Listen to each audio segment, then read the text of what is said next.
코로나19 계속 확산되면서 모든 국민들이 힘들어하고 있는데 빨리 극복이 돼야 될 텐데 먼저 구 기자, 일단 코로나19 신규 확진자 현황부터 살펴볼까요? 네, 오늘 0시 기준으로 신규 확진자는 235명입니다. 이것으로 누적 확진자가 2만 명을 넘어서 2만 182명이 됐습니다. 예. 국내 신규 확진자는 222명으로 오늘도 200명을 넘었고요. 누적 사망자는 324명이고 오늘 새롭게 추가된 사망자는 없었습니다. 네, 그렇군요. 교수님, 이 추이가 사실 참 중요할 텐데 사실 지난달 26일에 일일 확진자가 400만 1명까지 나서 상당히 좀 긴장을 하게 했는데 지금 어제 발표된 어제가 235명이면 닷새 하나 굉장히 줄고 있어요. 지금 감소 추세다. 이렇게 또 봐도 될까요? 네, 일단 그 14일부터 100명대로 이제 신규 확진자가 발생하면서 예. 26일 최고조 400명이었죠. 그렇죠. 그 이후로 이제 300명대, 200명대로 줄고 있습니다. 네네. 줄고 있는 건 사실입니다. 예. 아무래도 이런 그 감소 추세는 이제 19일부터 수도권에 실시된 2단계, 네. 또 24일부터 실시된 전국적 2단계, 예. 이 효과가 이제부터 좀 나타난 것이 아닌가, 네. 그렇게 좀 생각을 하고 있습니다. 그렇군요. 네, 거리두기 효과는 조금씩 나타나고 있지만 끝까지 방심해서는 안 되겠죠. 교수님, 그런데 조금 걱정된 부분, 위중증 환자가 크게 증가한 부분을 방역당국에서는 좀 걱정하고 있는 것 같아요. 네, 아무래도 그 60대 이상 연령층 그 고령 환자들이 좀 많아졌고요. 예. 또 기저질환자들이 계속해서 또 이 감염자가 많아지고 있는 것이 지금 분석이 되고 있습니다. 네네. 8월 20일 기준으로 위중증 환자가 12명이었는데요. 예. 104명까지 증가했어요. 무려 9배나 증가를 했기 때문에 예. 이들 위중증 환자는 결과적으로는 중환자 병실에서 치료를 받아야 되는 그런 상황이란 말이죠. 네네. 그렇지 않을 경우에는 급격히 상태가 나빠져서 사망에 이를 수가 있기 때문에 네네. 방역당국이 상당히 골머리를 아픈 건데 문제는 또 이 병상 수 자체가 지금 예. 수도권에 9개 병상밖에 여유가 없다. 이런 점이 사실상 앞으로 그 사망자가 늘어날 수도 있는 그런 또 하나의 지표가 될 수 있다. 그렇게 보시면 좋을 것 같습니다. 그렇군요. 어쨌든 아직도 200명대이기 때문에 뭐 결코 많이 줄었다 이렇게 얘기를 할 수가 없는 상황인데 이렇게 수도권 코로나19 재확산 이 원인 중 하나로 꼽히는 데가 바로 사랑제일교회죠. 그런데 서울시가 이 사랑제일교회에 대해서 조만간 구상권 청구하겠다고 밝혔네요. 네, 그렇습니다. 서울시는 오늘 브리핑에서 이달 초에 사랑제일교회를 상대로 소송을 제기할 예정이라고 밝혔습니다. 예. 확진자 치료와 방역에 들어간 비용을 따져보고 건강보험공단 등 다른 기관의 구상권 청구 여부를 검토한 뒤에 소송을 낼 방침입니다. 네, 그렇군요. 네. 또 하나, 예. 네. 우려하는 일이 지금 또 발생하고 있잖아요. 그렇죠. 프로야구 선수도 확진 판정을 받아서 많은 사람들이 우려를 하고 있습니다. 지금 프로야구 선수 중에 처음으로 확진 판정을 받은 사례죠? 네. 한화 이글스 2군 소속 투수인 신정락 선수가요. 지난 31일 어제죠. 어제 코로나19 확진 판정을 받았는데요. 네. 신 선수는 지난 29일부터 고열과 근육통, 두통 등의 증상을 보인 것으로 알려졌습니다.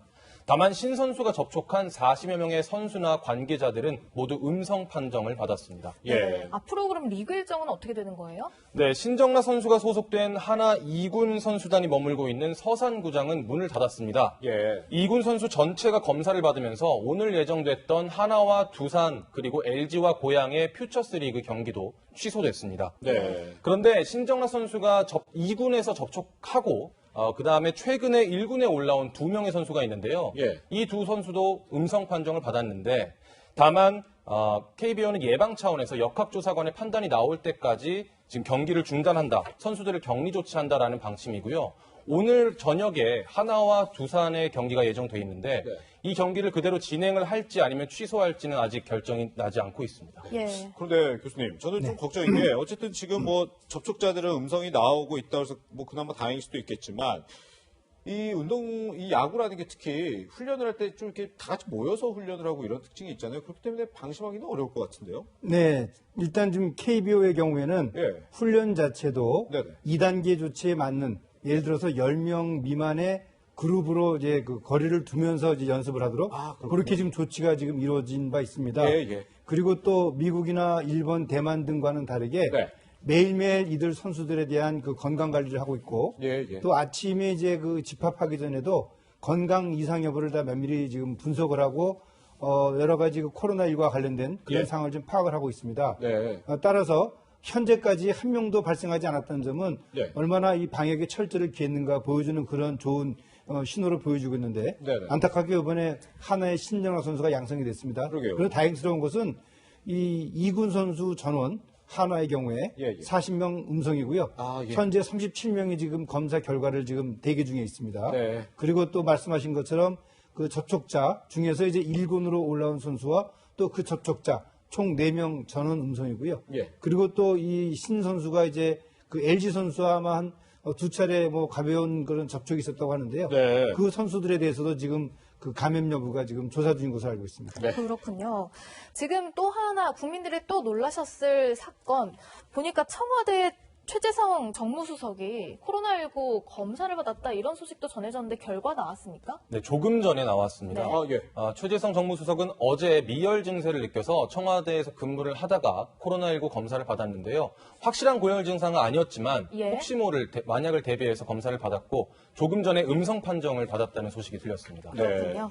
네, 뭐 이 부분도 참 다행인데 정 교수님, 저는 이번에 이 여러 집단 감염 사례 중에 저는 이 부분도 좀 눈에 띄더라고요. 울산에서 발생한 일인데 주로 이제 60대에서 80대 어떻게 보면 좀 고위험군이어서 참 걱정인데 집단 감염이 발생했는데 이들이 어떻게 접촉했냐? 고스톱을 치다가 감염이 됐다 그러더라고요. 이건 좀 네. 어떤 의미로 봐야 되나요? 그 일단 그 연세 드신 분 어르신들 6명이 한 집에 모여서 이제 고스톱을 쳤는데 예, 네. 예. 뭐 다들 뭐 특별한 증상은 없었다고 합니다. 예. 근데 이제 평소와 같이 이제 마스크 안 쓰고 그냥 가정이니까 예. 그러면 예. 이제 고스톱을 쳤는데 안타깝게도 이들 중에서 한 분이 예. 그 30일 날 확진 판정을 받았습니다. 네, 네. 그래서 이제 나머지 분들도 조사를 해보니까 같이 고스톱을 했던 분들 중에서 일단 4명이 양성 판정을 받았고요. 네. 한 명은 아직까지 지금 검사가 결과가 안 나와서 대기 중에 있습니다. 예. 이야기는 뭐냐면은 고스톱을 치면서 다 얼굴을 마주보고 치지 않겠습니까? 예. 그러면 이제 그 서로 뭐 얘기하는 과정에서 이 감염자로부터의 비말이 예, 예. 쉽게 전파가 될 수 있다라는 걸 이제 의미한다고 볼 수 있겠죠. 그런 네. 면에서 마스크의 중요성은 정말 이 모임에서도 네. 크게 두각이 되는 것 같습니다. 부각이 되는 것 그러네요. 같습니다. 그렇군요. 예. 네. 요즘 식당 등 각종 영업장이 제한을 받으면서 집에서 모임을 하시는 분들도 있던데 이 점을 좀 염두에 두셨으면 좋겠고요. 지금 코로나19 재확산을 하면서 유통업체는 배송 주문이 폭주하고 있습니다. 그런데 구 기자, 지금 걱정되고 있는 게 일부 업체에서 이 배송 기사에게서 확진자가 발생했다. 이런 소식이 들려서 좀 걱정을 키우고 있어요. 네, 그렇습니다. 사회적 거리두기가 2.5단계가 시행이 되면서 온라인 주문이 급증하고 있는데요. 심지어 품절 사태가 벌어지거나 배송 지연 상황이 벌어지는 등 엄청난 주문이 늘어나고 있는데 이런 와중에 쿠팡은요, 어제 서초 배송 캠프에서 확진자가 나와서 해당 업장을 임시 폐쇄하기도 했고요. 슥닷컴 그리고 마켓컬리 이런 업체들에서도 배송기사 중에 확진자가 나와서 업장이 폐쇄되거나 배송이 지연되는 상황이 벌어지고 있습니다. 그렇군요. 저는 이 부분 많이 주변에서 걱정을 하는 게 방금 얘기한 뭐 이렇게 새벽에 배송을 해준다든지 마트에서 배송을 해주는 경우가 요새 많이 이용을 하잖아요. 사실 네. 마트 가기 좀 꺼려지는 부분이 있으니까요.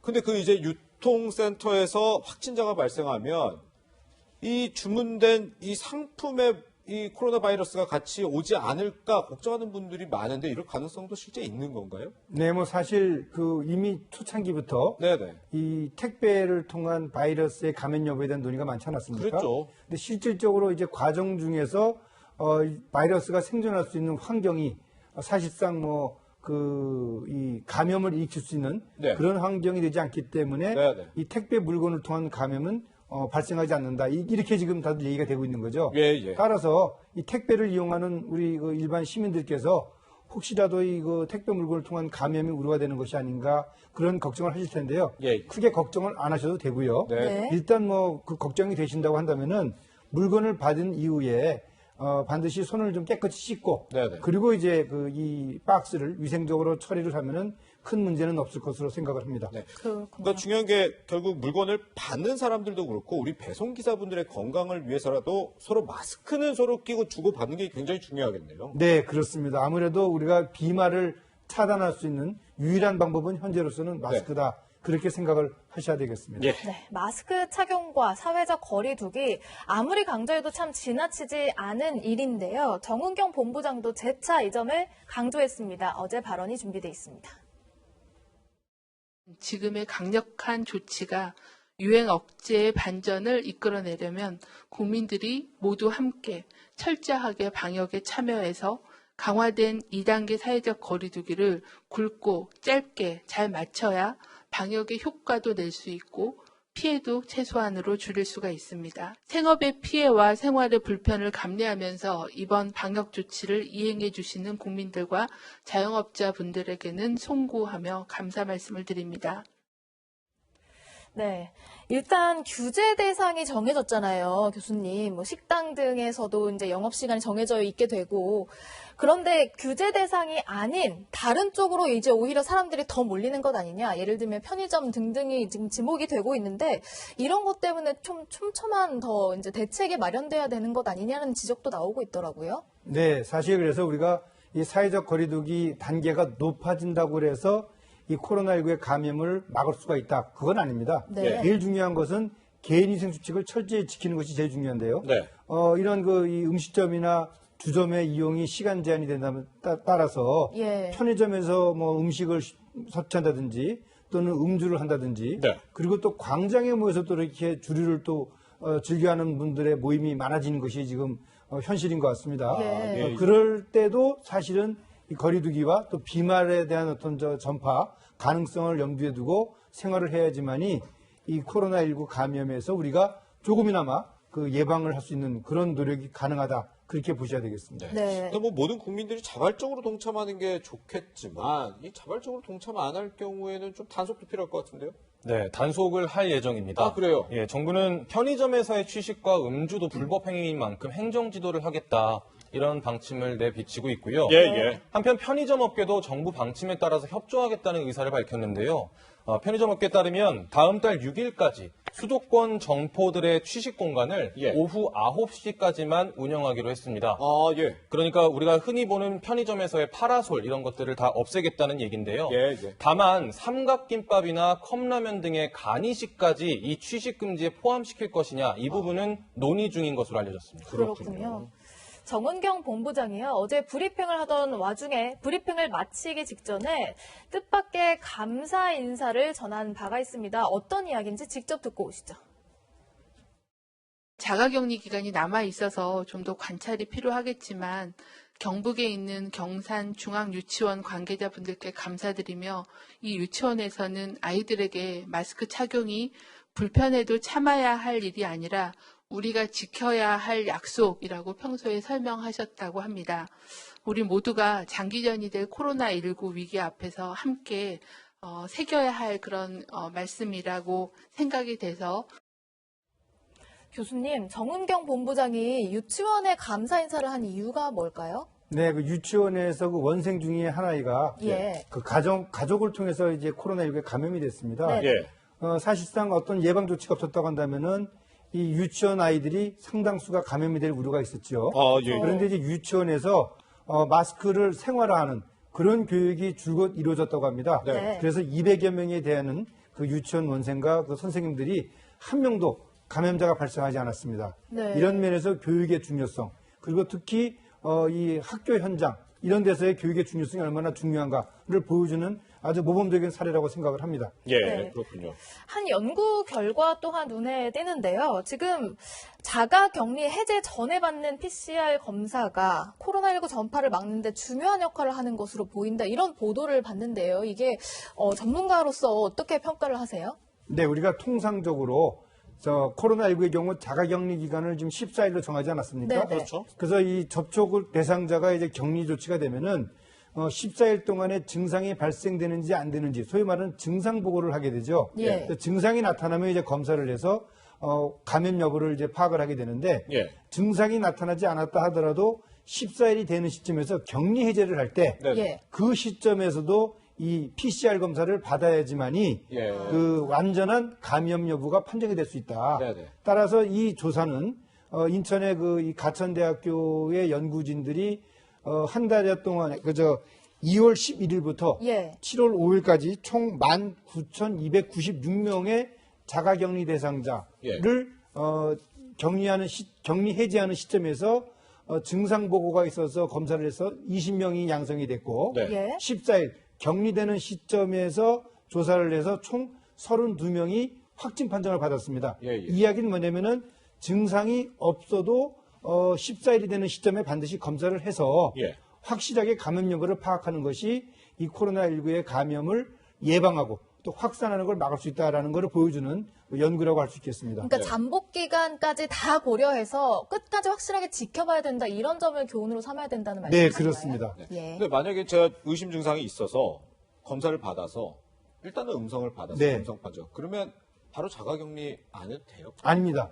통상적으로 밀접 접촉자에 해당이 되는 분들은 네. 14일이라는 격리 기간을 다 맞춰야지만이 예. 방역 당국으로부터 예를 들어서 증상이 없다. 예. 그리고 또 이 PCR 검사를 해서 음성이다. 그렇게 판정이 돼야지 이제 자가격리로부터 해제가 되는 겁니다. 네. 그러니까 아무리 음성 판정을 받았다고 뭐 자유롭게 돌아다닐 수는 없다. 이게, 그렇습니다. 네, 분명히 뭐 이거를 좀 명심을 해야 될 것 같습니다. 사실 이 상황에서 또 지금 걱정인 게 바로 의료계 파업입니다. 지금 정부가 상당히 갈등을 계속 벌이고 있어서 좀 좀처럼 해결의 기미가 보이지 않는데 구기자 일단 어제 이 정부가 발표한 걸 보니까 이 국가시험, 의사시험을 한 일주일 미루기로 하긴 했더라고요. 네, 맞습니다. 의대생들이 보는 국가고시가 일주일 연기됐습니다. 예, 예. 원래 오늘부터 시행 예정이었는데요. 네. 정부가 그대로 시행을 하려고 했다가 네. 응시 취소생이 90%에 달해서 네. 결국은 일주일 미뤄서 8일부터 시행하기로 했습니다. 네. 하지만 의대생들은 시험 거부를 이어나가겠다는 입장입니다. 그래요? 네. 그리고 의대 교수진도요. 네. 학생들의 항의에 동참하면서 진료와 수술을 중단하고 있고 예. 업무 개시 명령에 반발한 서울대병원 전공의와 전임의들도 네. 집단으로 사표를 제출하는 상황도 벌어지고 있습니다. 아, 그렇군요. 그래요. 교수님, 지금 좀 정부와 의료계 좀 접점은 조금씩 찾고 있는 상황인가요? 아니면은 전혀 이견을 좁히지 못하고 있는 건가요? 그러니까 이제 서로 신뢰가 지금 부족한 그런 상황이 지속이 되는 것 같아서 아, 예. 개인적으로 상당히 안타깝게 생각을 합니다. 예. 어떤 면에서는 서로에게 신뢰를 줄 수 있는 그런 어떤 행동이라든지 예. 또는 어떤 약속이라든지 그런 것들이 이루어짐으로써 지금 당장 국민들이 제일 불편하지 않습니까? 그렇죠. 그런 국민들의 불편함을 해소할 수 있는 방안을 좀 찾아갔으면 좋겠다라고 네. 저는 생각을 하고 있습니다. 예. 그렇군요. 또 하나 지금 막 속보가 들어와서 좀 전해드리면 저 이 부분도 참 걱정이네요. 코로나19로 전국에 8,052개의 학교가 지금 등교를 또 못하고 있다고 하네요. 어쨌든 지금 이 상황도 상당히 심각할 것 같아요. 네, 사실 지금 2.5단계의 지금 그 조치가 이루어지면서 네. 이 원격 수업을 지금 한 3분의 1 정도를 하고 있고요. 예. 또 그리고 이제 지역적으로 많은 환자가 발생한 지역에서는 해당 지역의 교육장의 이 판단에 따라서 또 등교 수업을 전면 중단하는 지역들이 좀 많이 늘어나고 있습니다. 네네. 어떤 면에서는 지금 이 상황이 아까 유치원에서 그 아이들이 그 마스크를 착용을 해서 감염을 한 명도 발생하지 않도록 막았다는 그런 사례에 비춰봤을 때 네. 학교 현장에서의 어떤 철저한 예. 교육도 함께 이루어진다면은 네. 반드시 뭐 학교에 안 가는 것만이 능사는 아니다. 네. 일정 부분 좀 학교에 보냄으로써 예. 학교에서의 위생 교육이 이루어질 수 있고 또 그것이 그 일반 생활화가 되고 또 가족에도 그것이 전파가 될 수가 있다면은 오히려 이 예방 효과, 네네. 교육 효과가 더 클 수도 있다. 예. 그렇게 또 생각을 합니다. 그렇군요. 네, 방역 당국이 조금 전에 입장을 밝히기로서는 가장 위험한 세 번째 고비 중에 있다라고 평가를 했던데요. 그렇게 보는 이유가 구체적으로 어떻게 되는 겁니까? 뭐 사실 지금 이 수도권에서의 인구 대비 예. 이 환자 발생 양상을 보게 되면은 우리 대한민국 인구의 2분의 1이 지금 수도권에 집중이 되어 있습니다. 예. 그리고 생활 자체가 상당히 지금 밀접한 생활을 하고 있기 때문에 지금 현 상황에서 환자가 26일 400명대에서 많이 줄어든다 하더라도 예. 언제든지 밀접한 장소에서 급증할 수 있는 가능성이 있다. 이런 측면에서 방역당국은 현 단계가 대단히 위험한 단계다. 이제 그렇게 보고 있는 거죠. 그렇군요. 네, 지금 뭐 상당히 지금 상황이 뭐 조금 전 저희가 전해드렸다시피 추이는 조금씩 줄고는 있습니다. 지난달 26일 441명으로 폭증한 이후로 어제는 235명까지 줄었지만 정말 우리 전병률 교수님 말씀하신 것처럼 언제나 마스크 끼고 이 방역 철저히 모든 국민들이 해야 될 상황이고 절대 방심하면 안 된다는 것 모두 명심해 주시면 좋겠습니다. 네, 코로나19 속보 현황까지 짚어봤습니다. 두 분과는 여기서 인사 나누겠습니다. 고맙습니다.